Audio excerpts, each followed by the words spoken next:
আপনি দীর্ঘদিন ধরে কিছু রোগে ভুগছেন, অথবা একদিন ভালো থাকছেন আর একদিন খারাপ হচ্ছে, এবং একদিন ঘন ঘন বাথরুমে যেতে হচ্ছে এবং পরের দিনই বাথরুমে হচ্ছে না।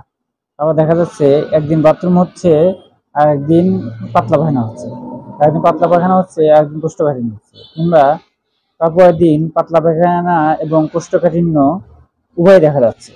এই যে এই দীর্ঘমেয়াদী পেটের পীড়া বা অস্বস্তিকর সমস্যা এবং এর সাথে মানসিক অবসাদ, ঢেকুর ওঠা, পেট ফুলে যাওয়া, পেট ফাঁপা হওয়া, বায়ু হওয়া এবং প্রচুর গ্যাস হওয়া, এই সমস্যাগুলা মূলত আইবিএস এর সমস্যা।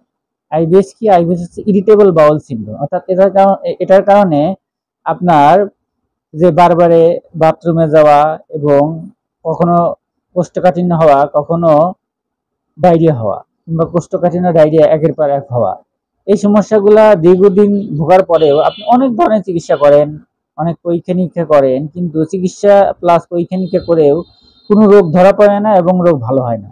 এর ফলে কি হয়? আপনার অর্থ অপচয় হচ্ছে, সময় নষ্ট হচ্ছে, কিন্তু আপনি স্বস্তি পাচ্ছেন না। আর যদি আপনি এই দীর্ঘমেয়াদী পেটের পীড়া, ক্রনিক পেটের পীড়া থেকে এবং এই দীর্ঘমেয়াদী আইবিএস থেকে পরিত্রাণ চান, তাহলে আপনাকে অবশ্যই একজন অভিজ্ঞ হোমিও ডাক্তারের শরণাপন্ন হয়ে আপনার চিকিৎসা নিতে হবে।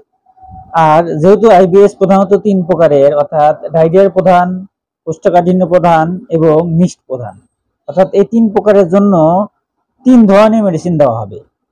যে রোগী যে সমস্যা, সেই সমস্যা আইডেন্টিফাই করে তাকে সেই ধরনের মেডিসিন দিতে হবে। আর অন্যান্য চিকিৎসায় হোমিওপ্যাথি ব্যতীত আপনি যদি যে কোনো চিকিৎসা করেন, তাহলে তারা আপনাকে যে কোনো সমস্যা হোক একই ধরনের মেডিসিন দিবে বারে বারে।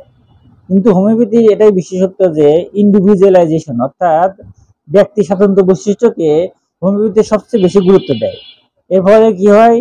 ডায়রিয়া প্রধান হলে ডায়রিয়া প্রধানে মেডিসিন দেওয়া হয়, কোষ্ঠকাঠিন্য প্রধান হলে কোষ্ঠকাঠিন্য প্রধানে মেডিসিন দেওয়া হয়, এবং উভয় প্রধান হলে উভয় প্রকার প্রধানে মেডিসিনই দেওয়া হয়। এবং এর সাথে কি হয়? যে আনুষঙ্গিক যে সমস্যাগুলো আছে, মাথা ব্যথা, ঘুম হয় না, বদহজম, এই সমস্যাগুলোরও মেডিসিন দেওয়া হয়, নিয়ম দেওয়া হয়। টোটাল একটা ডিসিপ্লিনের ভিতরে থাকার জন্য পরামর্শ দেওয়া হয়। পরামর্শ প্লাস মেডিসিন যদি আপনি নিয়মিত কিছুদিন খেতে পারেন, তাহলে ইনশাল্লাহ আপনি এই দীর্ঘমেয়াদী পেটের পীড়া, দীর্ঘমেয়াদী ডাইজেস্টিভ সিস্টেমের যে সমস্যাগুলো হয়, এই সমস্যা অর্থাৎ এই ফাংশনাল যে সমস্যাগুলো হচ্ছে, এগুলোর থেকে আপনি মুক্তি পেতে পারেন। অবশ্যই মুক্তি পাবেন। অবশ্যই আপনাকে নিয়ম মেনে, ডাক্তারের উপদেশ মেনে যদি নিয়মিত চিকিৎসা করেন, ইনশাল্লাহ একটা বেটার রেজাল্ট পাবেন। তো আর দেরি না করে আমাদের সাথে যোগাযোগ করুন। আমরা দিচ্ছি বিটি, জার্মানি হোমিও মেডিসিনের মাধ্যমে সারা বাংলাদেশে হোম ডেলিভারি, এবং আপনি চেম্বারে এসেও চিকিৎসা নিতে পারেন।